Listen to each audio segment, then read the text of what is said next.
இப்போ கூட கையில் ஒரு புக்கு கொடுத்துருக்காரு, சினிமா வியாபாரம்னு சொல்லிட்டு. அது வியாபாரம் பேசிகிட்டே இருக்கான். தனஞ்சயன் சார் ஒரு புக்கு போட்டார், கேபிள் சங்கர் சார். இப்படியே வியாபாரம்னு படிச்சுக்கிட்டு தான் இருக்குமே தவிர ஒன்றும் அதுக்கான அடுத்த கட்ட முயற்சி ஒன்றும் நடக்கலை. இங்கே அப்படி தான் போயிட்டுருக்கு. என்னென்னா இங்கே கற்பனை வளம் ரொம்ப குறைஞ்சி போச்சு. கதாசிரியர்னு ஒரு இனமே அழிஞ்சு போச்சு. அது என்ன அழிஞ்சதுனால தான் இந்த இண்டஸ்ட்ரி இப்படி இருக்குது. என்னென்னா படம் பண்ணுறதுக்கு பரமா பஜார் போனால் ஒரு 1000 டிவிடி வாங்கினா படம் பண்ணிடலாம், அந்த மாதிரி நிலைமை வந்துருச்சு. அப்புறம் பண்ண முடிச்சதுக்கப்புறம் நம்ம கருத்து சுதந்திரம் வேணும்லாம் கேட்போம். நம்ம தான் பேசுவோம்ல, நம்ம பல விதமாக பேசுவோம். நம்ம கருத்து சுதந்திரம் எங்களுக்கு வேணும்னு சொல்லுவோம். கருத்து சுதந்திரம் வேணுன்றதுல எனக்கும் மாற்று கருத்து கிடையாது. ஆனால் என்ன, அந்த கருத்து சுதந்திரத்தில் நீங்கள் நம்ம கருத்து சொல்ல வேண்டிய இடத்துல இன்றைக்கி சினிமா எந்த அளவுக்கு மக்கள்கிட்ட தாக்கத்தை ஏற்படுத்துச்சுன்றது காமராஜர் தோற்றப்போவே நமக்கு தெரிஞ்சிருக்கும்.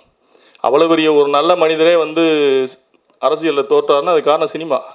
அவ்வளோ பெரிய ஒரு மாஸ் மீடியாவில் இருந்துட்டு நம்ம கருத்து சொல்கிறோம் அப்படின்னும் போது அந்த கருத்து கூட நம்ம சொந்த கருத்தாக இருக்காது, அடுத்தவங்க கருத்தாக இருக்கா. அந்த கருத்து அவங்க கருத்துன்னு சொல்கிறது கூட அவமானப்படுறோம் நம்ம. அப்படி தான் எனக்கு இண்டஸ்ட்ரியில் இருக்குது. ஸோ அப்படி கருத்துக்களை சொல்லும்போது நம்மளும் ஹானஸ்ட்டாக ஒரு நேர்மையான கருத்துக்களை மக்கள்கிட்ட ஒரு ஜெனுவனாக ஒரு விஷயங்களை சொல்லணும்னு நம்மளும் நினைக்கிறது கிடையாது. நினைக்காமல் எதையோ ஒன்று சொல்லிட்டு அப்புறம் கருத்து சுதந்திரம் வேணும் அறிவிச்சுக்கிறது. கதையாசிரியரை வச்சு படம் பண்ணுறது கிடையாது. நிறையா கதைகளோடையும் கற்பனைகளோடையும் இன்றைக்கி வடமொழியில் பார்த்தீங்கன்னா 2000 இயக்குனர் உதவி இயக்குநர்கள் இருக்காங்க. அவங்களுக்குலாம் வாய்ப்பே கிடையாது. அவங்களுக்குலாம் அந்த கதவு திறக்கப்படாது. காம்பினேஷன் இருந்தால் மட்டும்தான் இங்கே கதவு திறக்கப்படும். பெரிய ஹீரோக்களுக்கு அந்த மாதிரி செலவு பண்ணுற ஒரு இயக்குனரை தான் அவங்களும் கூப்பிடுவாங்க. பெருசாக நீ எனக்கு செலவு பண்ணேன்னா எந்த தயாரிப்பாளர் பிடிச்சிட்டு வா, ஒரு ஆட்டை பிடிச்சிட்டு எனக்கு பழி கொடுத்துரு அப்படின்ற மாதிரி நிலமையில தான் இன்றைக்கி போயிட்டுருக்கு இண்டஸ்ட்ரி. இப்படிப்பட்ட சூழ்நிலையில் இந்த படம் பண்ண அந்த இயக்குனருக்கு என்னுடைய மனமார்ந்த வாழ்த்துக்கள். என்ன, இந்த 6 இயக்குனர்களும் இந்த படத்துக்கு எடுத்த முயற்சியை ப்ரொமோஷன்லேயும் எடுத்து ஒரு ஜெயிச்சிட்டாங்கன்னா உண்மையாகவே ஒரு பெரிய வெற்றியாக தான் இருப்பேன். அப்படி இல்லைன்னா கூட இப்போ தமிழ் சினிமாவில் புதுசாக 2 பிஆர்ஓ வந்திருக்காங்க. அவங்ககிட்ட அந்த படத்தை ஒர்க்கை கொடுத்துட்டீங்கன்னா கூட அவங்க கரெக்டாக பிஆர்ஓ பண்ணி படத்தை கொண்டு போய் நிப்பாட்டிடுவாங்க. தமிழ் சினிமாவுக்கு தான் இப்போ பிஆர்ஓ புதுசாக வராங்கல்ல, அவங்கள்ட்ட கொடுத்துட்டீங்கன்னா கூட அவங்க சிறப்பாக அந்த படத்தை கொண்டு போய் சேர்த்துருவாங்க. அப்புறம் வெங்கடேசன் சொன்னார், தமிழ் சினிமா டிஜிட்டல் மயமாயிடுச்சு, சேரன் சார் சீட்டு வச்சுன்னு ஒன்று கொண்டு வந்தார், ஏன் அது பெருசாக ரீச் ஆகலைன்னு சொல்லியிருந்தாங்க. அதுக்கு பார்த்திபன் சார் தான் ஆக்சுவலாக பதில் சொல்லிக்கணும். ஏன்னா அவர் தான் கவுன்சிலில் இப்போ ஈசி மெம்பராக இருக்கார். கிட்டத்தட்ட ஒரு 9 மாதம் ஆச்சு அவர் ஈசி மெம்பர் ஆகிருக்காரு. அவரும் போராடுறாரு, உண்மையாகவே ஜெனுவனாக போராடுறாரு. அங்கே இருக்க ஈசி மெம்பரில் ஒரு 10-15 பேர் போராடுறாங்கன்றது எனக்கு கண் கூட தெரியுது. பட் முடியலை, போகாத ஊருக்கு வழி தேடிட்டு இருக்காங்க. இன்ன வரைக்கும் நாங்கள் ஆன்லைனில் பைரசியை பிடிச்சிருவோம், தமிழ் ட்ராக்கர்ஸை அங்கே பிடிச்சிட்டோம், துபாயில் பிடிச்சிட்டோம், ஃப்ளைட்டில் கொண்டு வந்துக்கிட்டு இருக்கோம், இங்கே வந்துகிட்டு இருக்கு, இந்த இப்போ இதில் இருக்காங்க அப்படி இப்படின்னு சொல்லிட்டு இருக்காங்களே தவிர அதெல்லாம் பிடிக்க முடியாது. தமிழ் ட்ராக்கர்ஸுக்கு ஒரு பப்ளிசிட்டி கொடுக்குறாங்க. எனக்கு தமிழ் ட்ராக்கர்ஸ் யாருன்னு இப்போ பெரிய சந்தேகமாக இருக்குது. தமிழ் ட்ராக்கர்ஸே நம்ம நடிகர்களாக தான் இருப்பாங்கன்ற ஒரு பெரிய சந்தேகம் இருக்குது. ஏன்னா இவங்க தான் ஒரு பாசை கிரியேட் பண்ணி இவங்கள வீடியோ லீக் பண்ணிவிட்டு அது படத்துக்கான ஒரு பப்ளிசிட்டியாக நினைப்பாங்களான்னு எனக்கு தெரியல. எப்படி பிடிக்க முடியும்? ஒரு டிமாண்ட் உங்களுக்கு இருக்குங்கிறது தானே பைரசியில் யார் ஃப்ரீயாக பார்க்குறா? காசு கொடுத்து பார்க்குறானுங்க. அதை ஆன்லைனில் நீ ஜெனுவனாக கொடுவேன். அமேசான் வந்துருச்சு, நெட்ஃப்ளிக்ஸ் வந்துருச்சு, அந்த ரூட்டையும் எங்களுக்கு காட்ட மாட்டீங்க. இப்போ நீங்கள் இந்த 9 மாதம் உட்காந்துருக்கீங்க கவுன்சிலில். 9 மாதம் நான் இதை இது பார்த்திபன் சார் தெரியணுன்றக்காகவே இதை பதிவு பண்ணுறேன். 9 மாதம் அந்த கவுன்சிலில் உட்காந்துருக்கீங்க. 9 மாதம் நீங்கள் பண்ண வேலை என்ன? ஆன்லைனில் பைரசியை பிடிக்கிறான் அப்படின்னு இந்த 9 மாதம் இருக்கீங்க. ரெண்டாவது என்ன பண்ணியிருக்கீங்க? தேட்டர் ஒரு தான் ஸ்ட்ரைக்குன்னீங்க. அப்புறம் நீங்களே ஸ்ட்ரைக்லாம் வாபஸ் பண்ணிட்டோம் அப்படிங்க. என்ன நடந்துச்சு? ஒன்றும் நடக்காது. நீங்களே ஸ்ட்ரைக் அனௌன்ஸ் பண்ணி நீங்களே விட்ரா பண்ணிட்டீங்க. அப்புறம் இப்போ ஜிஎஸ்டி 10% குறைக்கலைன்னா, அந்த டேக்ஸ் ஃப்ரீயை குறைக்கலைன்னா நாங்கள் படம் ரிலீஸ் பண்ணவே மாட்டோம், அதுலேருந்து நாங்கள் பின்வாங்கவே மாட்டோம்னு ஒரு ஸ்ட்ரைக் அனௌன்ஸ் பண்ணீங்க. அதில் பாதிக்கப்பட்டவர் தான் என் நண்பர் மீரா கதிரவன்லாம். அதுக்கு பார்த்திபன் சார் தான் ஆறுதல் சொன்னார். ஏன்னா அனௌன்ஸ் பண்ணி வச்சு ஆறுதல் சொல்லிட்டாரு பாவம். அப்புறம் ஆறுதல் சொல்லி கடைசியில் அவர் பண்ணி ஒரு நிலையில் இருக்கார். அந்த ஸ்ட்ரைக் அனௌன்ஸ் பண்ணிங்களா 2% கவர்மெண்ட் குறைச்ச உடனே உங்களுக்கு எல்லாம் முடிஞ்சு போச்சா? திரும்ப தேட்டரை ஓப்பன் பண்ணிட்டீங்க. என்ன நீங்கள் சாதிச்சிட்டீங்க? அந்த 2%ல் நீங்கள் குறைச்ச உடனே நீங்கள் சினிமாவுக்கு வளர்ச்சி பாதையில் கொண்டு வந்தீங்களா? ஒன்றுமே. இன்னைக்கு தமிழ் சினிமா டிஜிட்டல்னு நல்லா தெரிஞ்சு போச்சு. சேரனை சீட்டு வச்சுன்னு ஒன்று ஆரம்பிச்சு அவரால் ஏன் வெற்றி வர முடியல?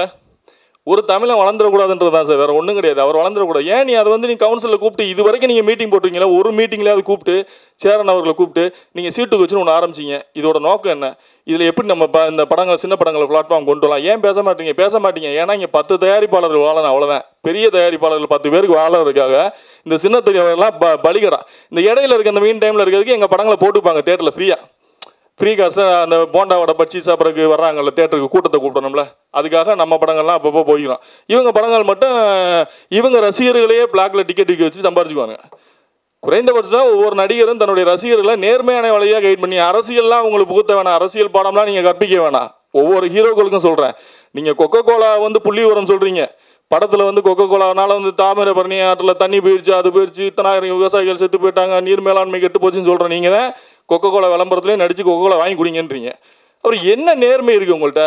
ஸோ அப்புறம் திரும்ப திரும்ப சின்ன படங்கள் வளரலைன்னா இவ்வளோ நாள் வரைக்கும் நீங்கள் தயாரிப்பாளர் சங்கத்தில் செஞ்ச வேலையை ஒழுங்காக வந்து தேட்டருக்காரங்களை கூப்பிட்டு உட்கார வச்சு நீங்கள் பாருங்க, சின்ன படங்களுக்கு இந்த டைம்லாம் ஒதுக்குங்க, பெரிய படங்களுக்கு இப்படி ஒதுக்குங்க. இந்த வரைமுறை படிச்சிருக்க முடியுமா? முடியாதா? ஏன் பண்ண மாட்டீங்க? ஆன்லைனில் டிஜிட்டல் மார்க்கெட்டிங்கில் என்ன இருக்குன்றதை எல்லா ப்ரொடியூசருக்கும் நீங்கள் தெளிவாக சொல்லியிருக்கீங்களா? இது வரைக்கும் நெட்ஃப்ளிக்ஸ்னு ஒன்று இருக்குது, அமேசான் ஒன்று இருக்குன்னு எத்தனை ப்ரொடியூசருக்கு தெரியும்? உங்கள் 10 பேருக்கு தெரியும், அவ்வளோதான். அதில் வந்து அந்த அக்ரிமெண்ட் ஃபார்மெட்னு ஒன்று போட்டு எஃப்எம்எஸில் மொத்தமாக எழுதி வாங்கிறாங்க, சேட்டலைட்டில் மொத்தமாக எழுதி வாங்கிறாங்க. இந்த தெரிஞ்ச ப்ரொடியூசர்ஸ் மட்டும் நீங்கள் அக்ரிமெண்ட்டை படித்து பார்த்து எத்தனை ப்ரொடியூசருக்கு இங்கிலீஷ் தெரியும்? எல்லா அக்ரிமெண்ட் பூரா இங்கிலீஷில் இருக்குது. கேட்டவொன்னே கையெழுத்து போட்டு கொடுத்துறாங்க. அடுத்து ஒரு மார்க்கெட்டிங் போகும்போது கேட்டால் எல்லாம் நீ மொத்தமாக எழுதி கொடுத்துட்டியே அப்படின்றாங்க. அப்போ அந்த ஃபார்மெட்டை கரெக்ட் பண்ணலாம், கியூப்பில் போய் உட்காந்து பேசலாம். கியூப்பில் மோனோபோலியை செயல்பட்டு இருக்காங்க. 32,000 இன்றைக்கி ரேட்டு. எங்கள் தலைவர் வந்து ஒரு மாதத்துலேயே மீட்டிங் வச்சார். ப்ரெஸ் மீட்டில் இந்த பீப்புளாக நீங்கள் வந்திருப்பீங்கன்னு நினைக்கிறேன், இந்த ப்ரெஸ் பீப்புளாக வந்திருப்பீங்கன்னு நினைக்கிறேங்க. அங்கே அவர் சொன்னார், நான் வந்து கியூப்பை வந்து நான் கையில் எடுத்துக்கிட்டேன் அப்படின்னு ஆக்ஷனோட சொன்னார். இந்த மாதிரி வந்து நான் வந்து கியூப் வந்து என் கையில் எடுத்துக்கிட்டேன், கேபிள் டிவி வந்து திரு ஞானவேல் அவர்கள் எடுத்திருக்காரு, ஒவ்வொருத்தரும் ஒரு டிபார்ட்மெண்ட் எடுத்திருக்கோம், நாங்கள் ஆகஸ்ட்டுக்குள்ளே எல்லாம் முடிச்சிடணும். இவருக்கு வந்து கியூப் எடுத்ததுக்கப்புறம் தான் 32,000 ஆகிட்டாங்க. குறைக்கிறேன்னு 2,000 குறைக்கிறேன்னு சொன்னவர் இவர் வந்ததுக்கப்புறம் தான் 32,000 ஆகிட்டாங்க. இந்த கேபிள் டிவியில் வந்து 1.5 கோடி கொண்டு வந்து கொடுப்பாங்கண்ணா. இப்போ அதுதான் ஜாகுவார் மாஸ்டர் சொல்கிறார், 1.5 கோடி வந்தோம்னா நாளைக்கு தமிழ் சினிமாவில் படம் எடுக்கிறதுக்கு இன்னும் 1,000 பேர் உள்ளே வருவான். அதெல்லாம் வரவே வராது. நீங்கள் சொல்லிக்கிட்டே இருக்க வேண்டிய கேபிள் டிவியில் இங்கே 1.5 கோடி வரா? எப்படி வரா சொல்லுங்கள்? அவன் போகிறதுக்கு வந்து எப்படி நீங்கள் உங்கள் படத்தை வந்து நீங்கள் தேட்டரில் கொடுத்துட்டு கேபிள் டிவியில் போட சொல்லுவீங்க? எப்படி போடுவாங்க? ஏன் அந்த சிடி மார்க்கெட்டை ஓப்பன் பண்ணி விடக்கூடாது? விசிடி மார்க்கெட்டை திருட்டு விசிடியை ஒழிக்க நினைக்கிறவங்க திருட்டு விசிடியை ஒரிஜினலாகவே கொடுக்கலாமே.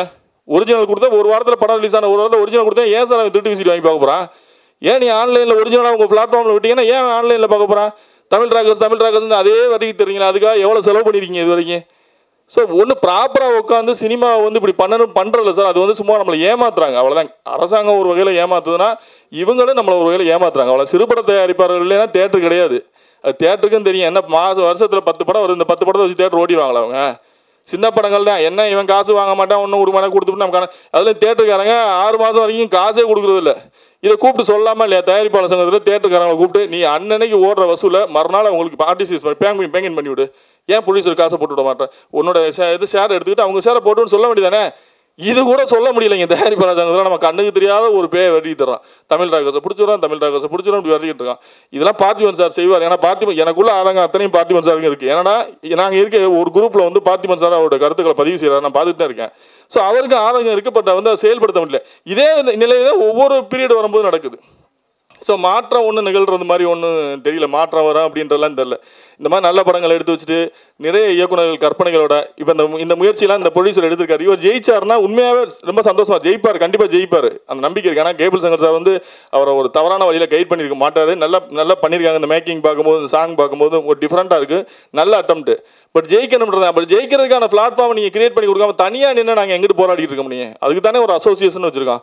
இந்த அசோசியேஷன் வந்து தீபாவளிக்கும் பொங்கலுக்கு எங்களுக்கு கிஃப்ட் கொடுக்குறதுக்கு அந்த அசோசியேஷன் வச்சிருக்கோம். தீபாவளிக்கு உங்களுக்கு 10,000 தரோம், பொங்கலுக்கு உங்களுக்கு வேட்டி செட்டு தரோம். இதுக்கு அங்கே அசோசியேஷன் வச்சிருக்கோம். அசோசியேஷன்றது ஒரு தொழிலை வளம் ஏற்படுத்துறது. அது பண்ணவே மாட்டீங்க. உங்கள் படத்துக்கு பண்ணிக்கிறீங்க, உங்கள் படத்துக்கு பண்ணிவிட்டு நீங்கள் மட்டும் ரிலீஸ் பண்ணிட்டு போயிட்டுருக்கீங்க. நாங்கள் ஒவ்வொரு முறையும் வந்து இப்படியே கத்திட்டு போயிட்டே இருக்க வேண்டியதான். கூப்பிட்டு கேட்டு சேரன் சார் இது வரைக்கும் இந்த சீட்டு வச்சுன்னு ஒன்று ஆரம்பிச்சிங்களே, அது என்ன பண்ணீங்க? அந்த பிளாட்ஃபார்ம் என்ன சொல்லுங்கள், அதனால் என்ன பண்ண முடியும்? ஏன் கேட்கவே மாட்டீங்க? சம்மந்தமில்லாத ஊரில் உள்ள கேபிள் டிவி ஆப்ரேட்டர் பூரா கூப்பிட்டு வச்சு மீட்டிங் போடுறீங்க. அவரை கூப்பிட்டு அவர்கிட்ட நீங்கள் இந்த மாதிரி பண்ணீங்க, உங்கள்கிட்ட 3000 சப்ஸ்கிரைபர் இருக்குதா கேள்விப்பட்டான், அது எப்படி பண்ணீங்க என்னன்னு கேட்டால் அதில் வந்து ஒரு ஈகோ. சார் அவர்கிட்ட விட்டுறக்கூடாது, அவரை விட்டு அவர் டாமினேஷன் ஜாஸ்தியாயிடும் அப்படின்னு. சன் டிவி மாதிரி ஒரு ஆள் பெருசாக எடுத்துருந்தாங்கன்னா அந்த சீட்டுக்கு வச்சு வந்து பெரிய லெவலில் போயிருக்கும். பட் ஒரு இயக்குனராக வந்து கிரியேட்டராக வந்து ஒரு பிஸ்னஸில் வந்து நம்ம ஜெயிக்க முடியாதுன்ற நிலைமை தான் இருக்குது இன்றைக்கி நிலைமை. ஸோ இந்த நிலை மாறணும். நிச்சயமாக பார்த்திபன் சார் அடுத்த ஈசி மீட்டிங்கில் அதை பேசுவார்னு நினைக்கிறேன்.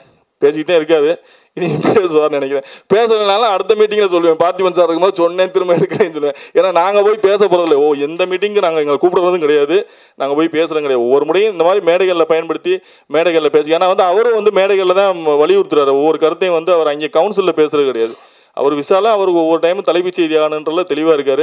அதில் வந்து ஒவ்வொரு மேடையிலையும் வந்து அவர் தெளிவாக சொல்லிட்டு போயிறாரு. நான் தமிழ் ராக்கர்ஸை பிடிச்சிட்டா 3 நாளில் வந்துடுறாங்கன்னு ஒரு மீட்டிங்கில் சொல்கிறாரு. ஒரு மீட்டிங்கில் இன்னும் ஒரு வாரத்தில் வந்து தமிழ் ராக்கர்ஸ் யாருன்னு உங்களுக்கு சொல்லுவேன்னு சொல்லி 4 மாதம் ஆச்சு, நான் சொல்லலை.